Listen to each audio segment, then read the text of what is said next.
E aí, pessoal, tudo bom com vocês? Sejam bem-vindos para mais um novo vídeo aqui do Vulcanes, dando continuidade ao nosso especial de Halloween clássico protagonizados por mulheres. A gente hoje recebe Anne, do Preta e Nerd, Burning Hell. Tudo bom, gente? Obrigada pelo convite. Tô muito feliz de estar aqui trocando ideia com vocês. Eu criei o Preta Nerd Burn Hell, que começou como um blog e hoje em dia a gente produz conteúdo de vários formatos, assim, sobretudo gameplays, e a gente conversa sobre temas que são nerds atravessados do ponto de vista mais acadêmico, digamos assim. Não chato, mas acadêmico do ponto de vista de que tem ali os argumentos e umas leituras que compõem a nossa análise, assim. E é isso. Acho que é por aí. As redes da Anne do Preta Nerd vão estar aqui na descrição, assim como as nossas. Então, se você ainda não segue nem o Preta Nerd, nem a gente, vai lá nas redes sociais. A gente sempre tá atualizando. Tem muito conteúdo legal no Preta Nerd. E é isso, gente. Vamos começar a falar sobre A Noite dos Mortos-Vivos, do Jorge Romero. A Noite dos Mortos-Vivos, né, é um filme de 1968. Ele foi o primeiro longa do diretor Jorge Romero e também um dos principais filmes de zumbi, né, de todos os tempos. Ele é inspirado no livro Eu Sou a Lenda, do Richard Matheson, e ele é um filme preto e branco, né? Na época o Romero escolheu essa linguagem cinematográfica, essas características e tudo mais, por ser um filme de baixo orçamento, né? Um filme barato, independente, né? Com a produção independente, e é um filme que até hoje impacta muita gente, né? Esse ano ele está completando 52 anos. É protagonizado, né, pelo Dwayne Jones, né? Que é o primeiro ator negro que ele foi escalado como protagonista, né? De um filme de horror. Nossa, esse filme, ele é muito fera pra gente pensar que tudo que a gente consome hoje em dia é fruto disso, né? Exceto a construção de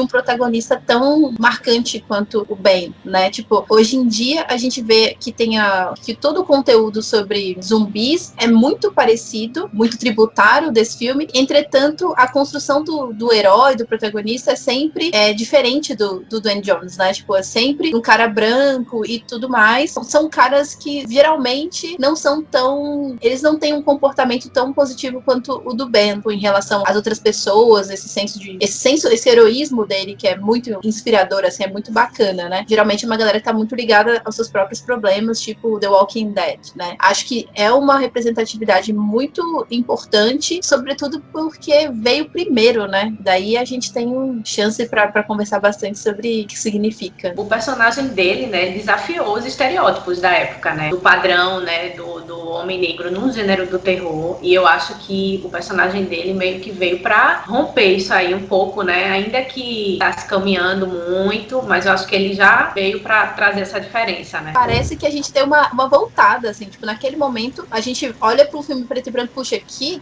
protagonista interessante, a gente poderia estar no futuro vendo protagonistas mais, assim, com a presença mais consolidada, né? E na verdade não, a gente voltou atrás, né? O mainstream voltou atrás, então, tipo, é muito doido isso, mas quando eu assisti, na real, o que me chamou muita atenção é que, assim, 68, né? 4 anos depois, né, da conquista de direitos civis, 4 anos depois é muito pouco tempo para você pensar nessa coexistência entre personagens, entre o personagem negro e os personagens brancos que estão ali em volta dele, né? Essa questão da negritude, da branquitude, do racismo, isso não é discutido diretamente, dá aquela ansiedade que você fica com medo, tipo assim, ele vai passar por alguma situação de racismo explícita e não tem isso tão diretamente, isso é muito positivo, mas, enfim, tem uns detalhes ali que fazem a gente pensar bastante sobre aquela sociedade naquele momento, né? Mas ainda assim nos surpreende, né? Ele falou que, tipo, não foi intencional. Não foi intencional escalar um ator negro para fazer o bem. E o Dwayne Jones, ele foi escolhido justamente porque ele foi o melhor na audição e ele foi escolhido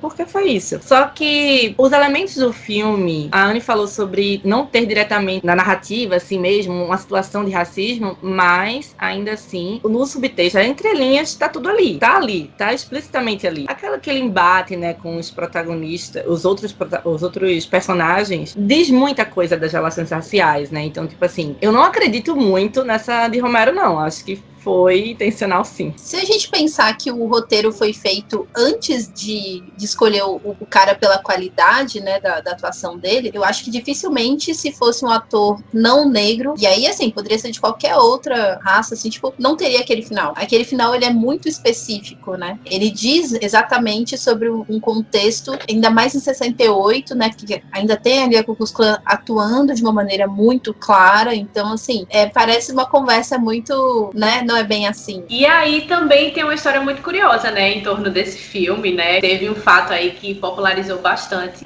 que na verdade ele não ia se chamar A Noite dos Mortos-Vivos, né? O filme ele ia se chamar A Noite dos Devoradores de Carne, né? Mas como era parecido com o nome de um outro filme, eles alteraram o nome. E aí nesse processo burocrático eles acabaram esquecendo de colocar o símbolo lá, o Czinho copyright. E aí o filme acabou caindo no domínio público, né? E todo mundo teve acesso. O filme ele foi passado em drive-ins, de pequeno porte, em eventos e popularizou de uma maneira assim tremenda, né? E acho que só em 2018 que a Criterion Collection fez uma versão do filme, né, remasterizada em 4K e tudo mais. E aí sim, essa tem direitos autorais. Eu acho que é importante a gente contextualizar, né, a obra dentro do momento que ela foi feita e distribuída, né? E assim como o Bebê de Rosemary, que também a gente tem um vídeo, né, falando sobre todo o contexto, sobre a década de 60, sobre a contracultura, sobre os movimentos dos direitos civis, sobre os movimentos feministas e tudo mais. Foi no mesmo ano, 68, né, que foi lançado. E esse filme, ele foi lançado meses depois do assassinato do Luther King. Ele já estava feito, né,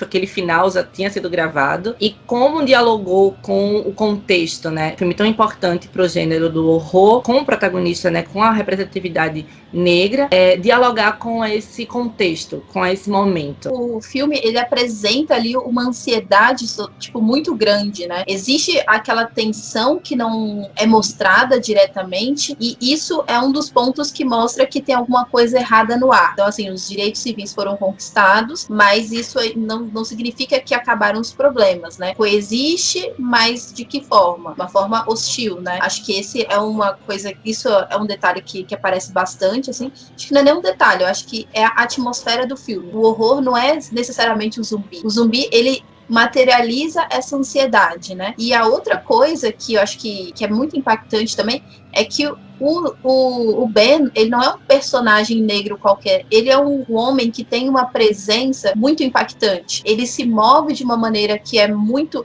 de protagonismo, de certeza, mostra uma diferença muito grande entre ele e os demais personagens. Ele demonstra, ele performa uma dignidade que é muito surpreendente pra gente pensar para um filme daquela época, uma imagem que a gente precisava muito ver, né? E que a gente ainda precisa, porque mesmo a gente assistindo em 2020, o sentimento de que esse cara é um herói é muito real, né? É muito real. Então, assim, ele tem uma forma de se vestir, ele tem uma forma de se portar, ele tem uma forma de resolver os problemas, que existe um método na maneira como ele pensa, ele também é um cara racional, pensa ali na causa e na consequência, e todos esses elementos, eles raramente eles entram na construção de personagens negros, né? Sobretudo homens negros. Então, mesmo quando ele age de uma maneira que é violenta, tem um contexto por trás, não é simplesmente, ele é naturalmente um cara violento. Não, ele tá reagindo a uma situação e que é muito pontual, não faz parte de quem ele é, a violência, né? Então, todas essas características me deixaram, assim, muito impressionada com o quanto a gente meio que voltou atrás quando a gente assiste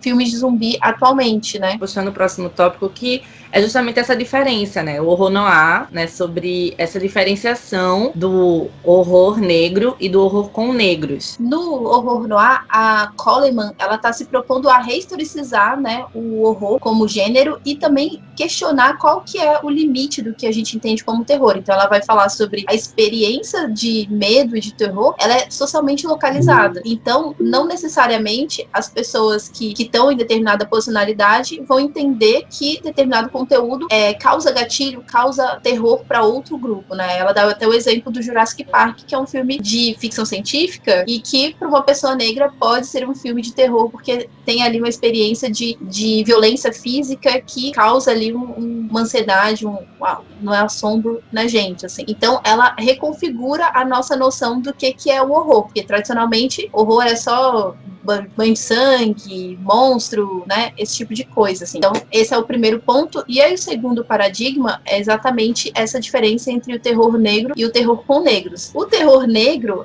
segue muito a linha do cinema negro, da literatura de autoria negra, né? Que é aquela questão de ter a autoria, de ter o protagonismo, de ter a perspectiva, de ter os temas, né?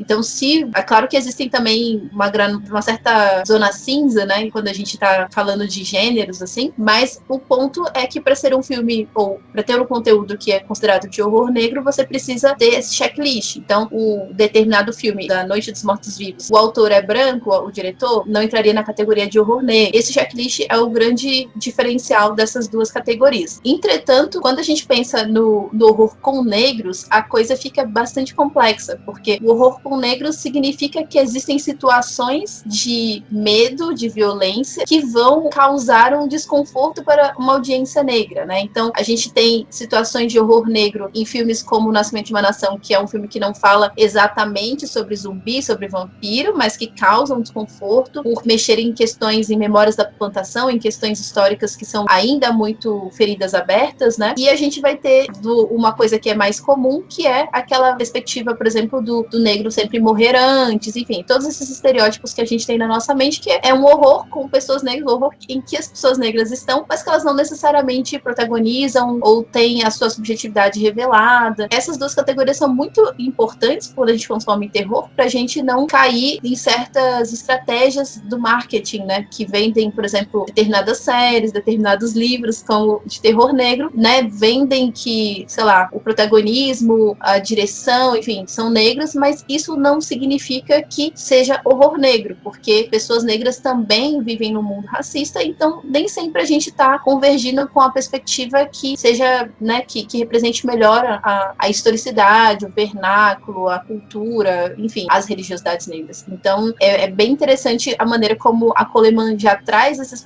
paradigma, já deixa a gente bem pronta para entender quais são os problemas, né, no caso da Noite dos Mortos-Vivos, mas também os avanços, né, o que ele acerta. Ele acerta em bastante coisa, né. O filme que popularizou o gênero de zumbi, e a gente tá falando aqui sobre essa questão de que ele foi meio que a fonte. Antes dele tinha o White Zombie, se eu não me engano, mas ali era um filme que flertava muito com os monstros da Universal e tal. Mas o que é que significa esse subgênero, vamos dizer assim? Tem a horda de zumbi e tal, mas eu acho que o principal são as relações que são estabelecidas dentro daquela casa entre aqueles personagens. Eu acho que essas obras, né, que usam os zumbis, os caminhantes, né, tanto filmes como séries, eu acho que é mais na questão, eles servem mais como um elemento que vai desenvolver o ser humano ali naquela situação, né? Eu acho que eles são só o pano de fundo ali e o foco mesmo é o próprio ser humano, que é como que ele vai reagir diante daquela situação. The Walking Dead, por exemplo, é mais ou menos isso, né? Porque algumas temporadas eles mostram que as criaturas que são aterrorizantes, mas aí chega num certo ponto que o próprio ser humano, que é mais aterrorizante do que as próprias criaturas. E aí eu acho que nesse filme eles conseguem trabalhar bem essa questão, né, da ação, da tensão ali que vai crescendo, né, a partir do momento que eles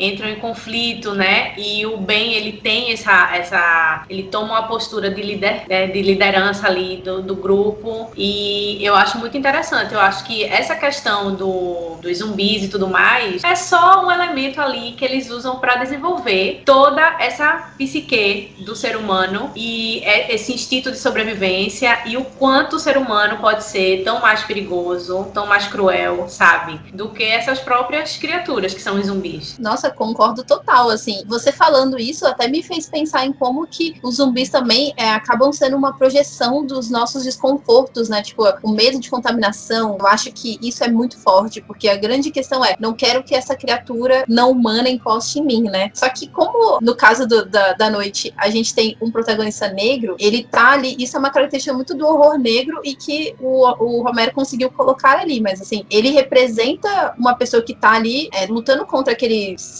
seres desumanizados, não humanos. Ele é desumanizado nessa hierarquia de relações que acontece de forma silenciosa na casa. O homem, que é o patriarca lá, que tava no porão, ele tá ali o tempo inteiro forçando essa hierarquia e não funciona, porque numa situação em que tem que sobreviver, os sobreviventes é que são mais aptos, né? E aí mostra essa verdade, tá? Diferente do Walking Dead, por exemplo, que eu acho que os sobreviventes acabam não tendo espaço, porque não pode ter narrativamente. No caso da Noite, fica visível que o sobrevivente, a função do sobrevivente é sobreviver, né? Os zumbis, eles ficam naquela situação de que realmente, como você disse, eles não são tão ofensivos inofensivos, eles não são tão temíveis quanto os caras lá do final, né? Quando começa a chegar aquela galera em carroceria, você fala, cara, não vai dar bom. Quando chega a polícia, vai juntando aquela galera toda, a gente já viu essa cena antes, né? E essa cena nunca acaba bem, né? Tipo, essas passagens nunca acabam bem. Então, a Coleman tem uma frase até no livro que é alguma coisa desse sentido, né? Tipo, o que assusta mais, zumbis ou o que a gente faz uns com os outros, né? Eu acho super potente porque,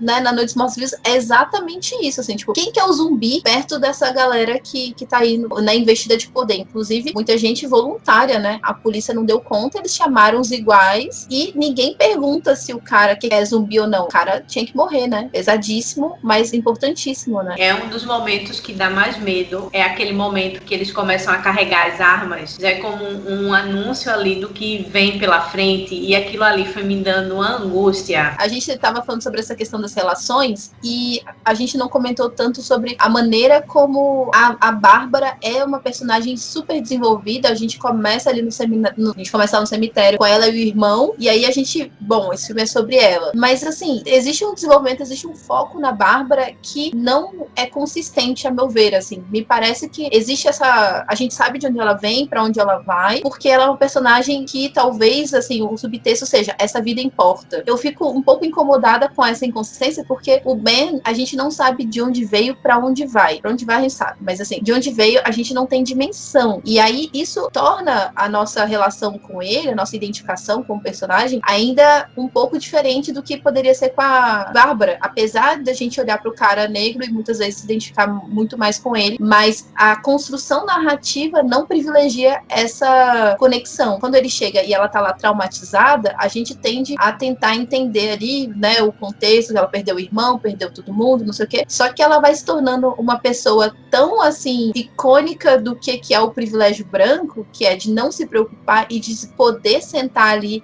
que alguém vai resolver o problema. Tudo isso me faz pensar que, quando a gente tá aqui falando sobre o protagonismo feminino, tipo, qual que é a atitude de protagonizar que ela tem? Na verdade, me parece que é muito mais o esforço da câmera de segui-la do que dela trazer uma real motivação pra história, né? E a relação dela com o Ben é estranha. Não existe uma questão de interesse afetivo, mas existem alguns momentos em que isso fica meio borrado, né? Tipo a cena em que eles botou o sobretudo pra ela dormir melhor. Umas coisas assim estranhas. Assim também na cena do sapato, né? Que ele percebe que ela tá descalça, aí encontra um sapato lá, tipo, de cuidado. Mas assim, fica no ar como que vai se desenvolver alguma coisa que acaba não se desenvolvendo, que eu achei até ótimo não se desenvolver, até porque não tinha tempo para isso, né? Mas fica no ar, eu também tive essa impressão. Essa cena do sapato me incomodou profundamente, porque a relação é extremamente assimétrica, qualquer que seja a intenção. E aí, esse gesto de levar o sapato me pareceu muito problemático, porque ele é um herói. Então, tipo, o que os heróis fazem? Eles salvam as mocinhas. E aí, acontece dela ser uma mocinha branca. Daí ele pega ela, trata de uma forma extremamente cortês, cordial. Só que, como ele é um cara negro, o fato dele levar o sapato traz um subtexto que não é muito bacana, né? Mas, por outro lado, fica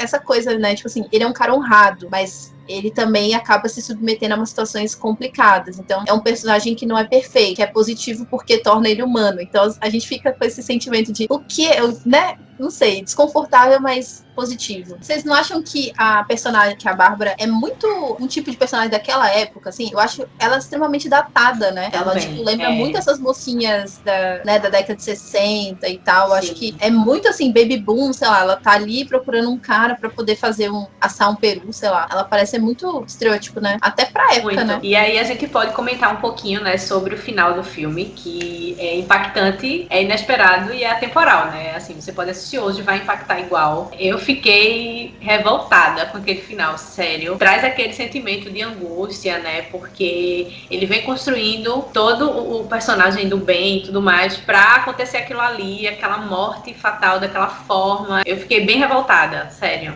E, infelizmente, né, ele dialoga muito com o cenário que a gente vive, tanto naquela época quanto o que se passou naquela época, quanto atualmente, né? Se fosse um homem branco ali dentro daquela casa, eles teriam perguntado, procurado saber se era um zumbi ou não, né? E não simplesmente ter atirado. E aquela cena ali é bem chocante. E é chocante porque não basta atirar, né? Não basta só atirar, assim, a sequência, e eu achei que foi muito bem construído também, assim, eu acho que é terrível, eu gostaria de um final diferente, mas assim, narrativamente falando, é um final que faz muito sentido e que a maneira como é colocada, né, naquela sequência de fotos e tal, dá uma quebra no que a gente estava vendo, o que a gente estava esperando, mas é aquela coisa, assim, chegou um determinado momento, assim, quando o pessoal começou a morrer, eu falei, cara, esse cara é um cara negro, sozinho, numa casa cheia de gente branca, morta. Não tem como sair ok, assim, a gente sabe como as coisas funcionam. Se a polícia tivesse chegado naquele momento em que a galera tava se matando, ia ser problemática do mesmo jeito, então, assim, não tinha solução, né? Mas é muito forte aquele final em que a gente vê um detalhamento muito, muito gráfico a tortura, né, pós-morte, né? E na nossa cultura, a questão do luto, a questão de você poder enterrar seu morto é muito, muito forte. Quando a gente vê aquela cena em que o cara tá sendo triturado, ainda vai ser queimado, porque não basta só atirar, a gente também sente aquele vazio, aquela bad vibe, porque o filme termina terrível, a gente termina com um sentimento muito ruim, de que, assim, não vai ter ninguém por ele, né? Ele não vai poder ser enterrado, ele não vai poder ter a cerimônia, a despedida, enfim, essas coisas assim, né? Então, é muito forte. Aquilo ali tá acontecendo, poderia ser uma das cenas finais inclusive do Infiltrados da Clã, né? Tipo, parece aquela sequência final. Tortura, é isso, depois de morto, enfim.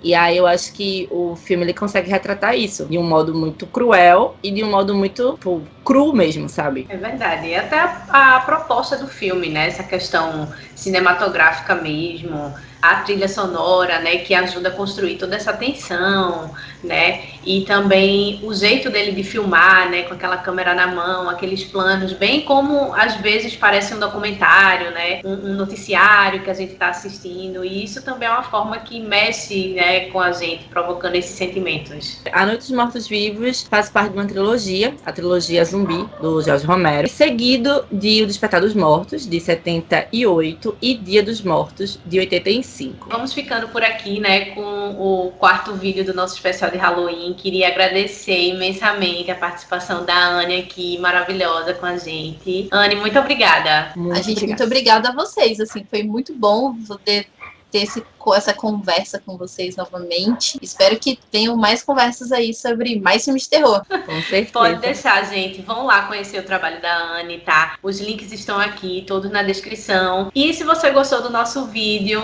curte, compartilha e deixa aqui nos comentários o que é que vocês acharam. Se vocês curtem, né, A Noite dos Mortos-Vivos, é a trilogia do Romero, né? E vamos comentar, tá, gente? Até a próxima.